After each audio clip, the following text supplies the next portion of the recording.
Hi, welcome back to my busy corner.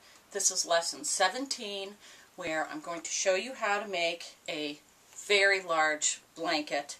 I was curious. I wanted to see just how many stitches I could get on here, and frankly I've gone a little too far. You can see this thing is about 7 feet long, and I've done it in seed stitch.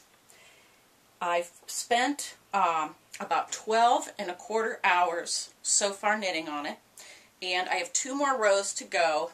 And in fact, I could really cast off on this point, but you know I like to use all my yarn. This is 6 skeins of Homespun, thick and quick. So this is a relatively expensive project. This yarn normally costs $9 a skein. I used 6. I could have probably stopped at 5. When I'm totally finished, we'll take it downstairs.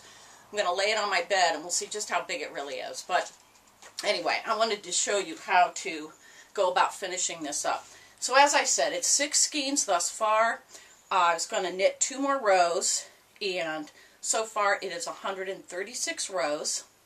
I took it off to transfer it to this little table. I've done it on the 1/2-inch rods. I cast on 80 stitches.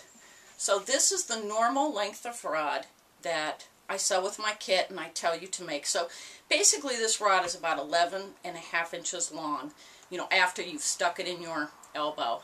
And you can see I used my leg cap to hold my knitting on here whenever I stopped knitting so that it wouldn't inadvertently fall off. So if you're thinking this design that I made was overkill, it might be for a scarf, but not for something this heavy as this blanket is. So here, Mitchie, gotta go. So anyway, as I said, I've done it in seed stitch on the 1/2-inch rod, and I was able to pack on. Basically, I wanted to see just how many stitches I could get on this length of rod because I had a question recently about blanket making. So, again, this is kind of overkill, I think, on the length, but we'll see when we put it on my bed. If you were very tall, it would be good to have an oversized blanket like this. We usually can't find them this way in the store. So these are all the tails, you know, where I had to put in new yarn, join in new yarn. So that'll all get woven into the project when I'm finished. And this is why you want to make your stand sturdy. This is quite heavy, so you'll see I've draped it up on my table to work it. And again, this was done in Homespun, thick and quick. These are 8-ounce skeins. It is a super bulky 6 yarn, and it is 160 yards in each skein, just to give you some idea. And as I said, so far I've knitted for 12¼ hours, and I've done it in seed stitch. And this is the first project we've done in seed stitch. Oh no, now my yarn in the wheel of my, there we go. Okay, it's always something goes wrong. Cats and wheels. Okay, so as I said, I put my cap of my leg onto my rod to help make sure that my stitches were not going to fall off of there. And you can see how tightly packed they are. Now, you can make your rods longer, and in fact I sold a kit recently to a woman who wanted longer rods, and I'm more than happy to do that. I made her, it was a special order, I made her kit, all her rods 18 inches long, for $35. So if you want to do it that way, we can. But you'll see, you get a lot on here. But seed stitch is every, in the past when I've showed you how to do the front stitch and the back stitch, I always told you the columns should line up of knitting. So you always want to knit a front stitch or a back stitch where that particular stitch was in the previous row. That's what gives you something like a rib knit. Well, in this case, seed stitch, which you can see is reversible, there's not an actual pattern to it. It kind of makes a lacy look that is reversible. It doesn't curl at the end. It makes a beautiful shawl, and it works again for something like this project. Now, I put on an even number of stitches, and the reason for that is so that my row would begin with a front stitch and end with the back stitch every time. So instead of my front stitches and back stitches lining up, they're going to be the opposite, if you get my meaning. So, for example, this is my last row. And I start every row with the front stitch. But that means this stitch, it was the last stitch I knitted from this side of the pipe, and it was previously a back stitch. So now I'm going to be doing just the opposite of what I've told you in the past. Now I'm going to be knitting the opposite of what I knitted in the previous row. So this was a back stitch in the previous row, but now I'm going to make a front stitch here. And I'm going to take it off, and again, always snug up, hold your last stitch and let that. Now, I usually tell you, don't worry, you don't really have to snug up each one. A yarn like this that has a lot of texture, you do want to be more careful with forming your stitches. If it's got pom-poms or something like this that's texture, it's not so much a matter of snugging it up, but you do want to form each stitch a little nicer as you go along. And again, so this next stitch now, in its previous position, was a front stitch, but this time I'm going to do a back stitch. Now, if I take this off and Joe zooms in, you can see that there is not a bow tie sign. In fact, the previous stitch from that is underneath. If you can see that, it's kind of hard to see in this textured yarn. Now, let's put it back up again. Joe, keep your camera right there. So, if you look underneath this stitch, this will help you keep track as you go along. You can see that the stitch prior to this one almost comes, if you will, underneath this pipe. And you can see it as you're going to take this stitch off. And so, I'll hold this up so Joe can kind of see this picture. So as you're knitting along, I know when I see that that was a front stitch. And that this stitch was made as a front stitch. So I know I want to make a back stitch here. In other words, I want to make the opposite of what I made the previous row. So there's no bow tie sign. I know it was a front stitch, so now I want to do a back stitch. Now, when you have, again, I kind of worked my stitches up a little bit. I spent a little more time forming my stitches. Now take this stitch off, and you'll see there's what I always refer to as the bow tie sign, because to me it looks like a little bow tie if you hold, half a bow tie anyway. And you can see the yarn comes across my last stitch. I know that this stitch was a back stitch. Now I want to make a front stitch. So I just want to go in the front. And again, you see that when I pull this, it doesn't really make this tighter. What it sometimes does is move this old stitch up a bit. So I do take a little bit more time when I'm working with a very lumpy yarn like this.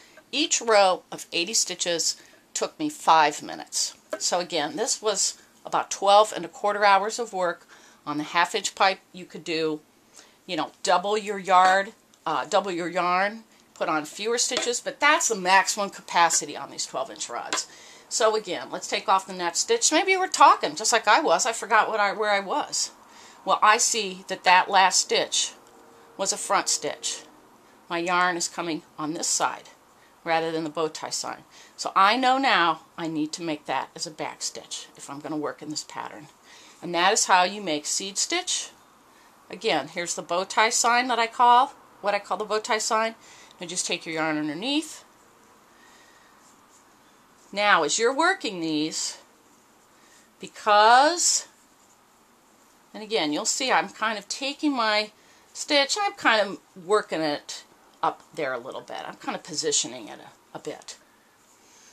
As you work these stitches, you're going to have to keep pushing these up. Don't push them too far. You might want to even you'll notice that I often keep my hands right here. I'm helping to prevent that yarn from falling off, and that angle of your pipe, this is why I've encouraged you to put an angle there, will also help when you have this many stitches on. But for this yarn, you can see that was a front stitch, so I have to make a back stitch. So let's come in this way, and a front stitch, and again, you're just making the opposite stitch as you made in that column the previous row. And that is how you do seed stitch. And you will cast off in pattern just as you normally would. So I don't even think I need to show you that. But I did want to show you this. And again, if you've bought a kit from me or made your own with legs, I would suggest don't glue these caps on, because They make the perfect little cap for the end of your pipe if you want to keep your knitting from falling off. I'm going to finish this, and then we'll come back to the video and we'll see just how big I made this. I changed my mind. I decided to go ahead and show you at least a little bit of casting off in pattern. So I knitted the whole row, and now I'm ready to cast off. So basically this is row 138. So as always, you want to cast off in pattern, and your pattern is front one, back one, front one, back one in the seed stitch. But it doesn't matter, I mean, as long as you're in pattern, it doesn't matter what the name of the stitch is. So you're going to take your stitch off just as you did all the other stitches, make it as a front stitch, snug it up, do your next stitch as a back stitch because you had previously done a front stitch there. Now you're going to take your first stitch, bring it over the newest stitch, and let it drop. Now this next stitch is a front stitch. You know it has to be because there's your little bow tie sign. Pipe it, snug it, take off the previous stitch over the newest stitch. You're always just lifting it up and over. You did a front stitch there, so this one has to be a back stitch. And again, just casting off, but again, you're doing it in pattern. There was a back stitch, so this has to be a front stitch and seed stitch.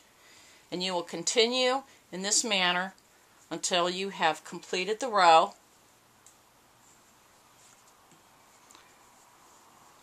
And we'll break now. I'll finish and I'll put it on the bed and we'll see where we're at. Hi, we're back. I finished the oversized throw. This is spread out on a king-size bed. So the throw is basically 6 feet across and 7 feet long, and the cast on and off rows are at the end of the bed. So by cramming on the 80 stitches, I wound up with a throw, when it's spread out and it's kind of lacy texture, is approximately 6 feet across. That gives you a guideline. I have 23 feet of yarn left. I'm going to show you a quick trick because I forgot to mention this when I was doing my video. I actually took a whole row of this knitting out last night so I could show you how to do a row of knitting and how it looked when all the stitches were on a pipe. And I realized the reason I took it out was because I realized I was going to run out of yarn to do my last row and my cast off row. When you are making something this large, you always want to make sure you order enough yarn or buy enough yarn to begin with of the same dye lot, and you want to make sure that you have enough left. So from time to time you might want to measure how much yarn you have left. You can actually measure around the pipe you're using, then add up all the stitches you have and multiply by that distance around the pipe. That'll tell you how much you need for a row. Or what I often do, as I did last night when I was finishing up the throw, I just took my yarn, my tail, you know, my working yarn, that is, my working yarn that was coming off the throw, and I wound it around here 10 times. Okay? So I knew, in this case, in fact, let's do it. So there's 1, 2, 3, 4, 5, 6, 7, 8, 9, 10. Now I know that amount of yarn will work for 10 stitches. And I know if that's 10, then this will be 20 stitches. You make sure they're right. 30 stitches. You get the idea here. This is just a rough way of doing it. 40, 50, 60. I don't even have to get out my tape measure this way. See, I could do it right at my table or wherever I am. So if I did that 8 times, I know that's how much yarn I need to do the 80 stitches across. And that's what told me I didn't have enough yarn, and I took out an entire row for the video. So just wanted to show you that real quick. So when you finish your throw, assuming, you know, no matter what size you decide you want to make it, you're going to want to weave all these tails in. Now, if this were tighter, I would say you could weave it in. Maybe you'd even want to do your yarn changes all at the selvages, which is what you would do if you were making a garment like a sweater. But in this case, what I'm going to do, and you'll see how fuzzy these ends are, it's because this homespun has a thread through here, and what I'm just going to do, making sure, these are my 2 tails where I started and ended a skein of yarn. I'm going to make sure that those are not going to unravel by weaving them around, and I'm going to tie it in a knot and I'm going to cut it. I'm not even going to try to weave it in here because it isn't going to stay. This is so loose, as you can see. And this is on the 1/2-inch rod. If you wanted it to be tighter, you could add another strand or even use your little mini rods, the 3/8-inch rod. So, and the other thing I would caution you, this is my original cast-on row right here, if Joe can get that. And I cast on a little too tightly. You can see how this just puckers just a little bit. It would have been better had I, when I cast on, not made that quite so tight. You'll see the difference because, let me go this way.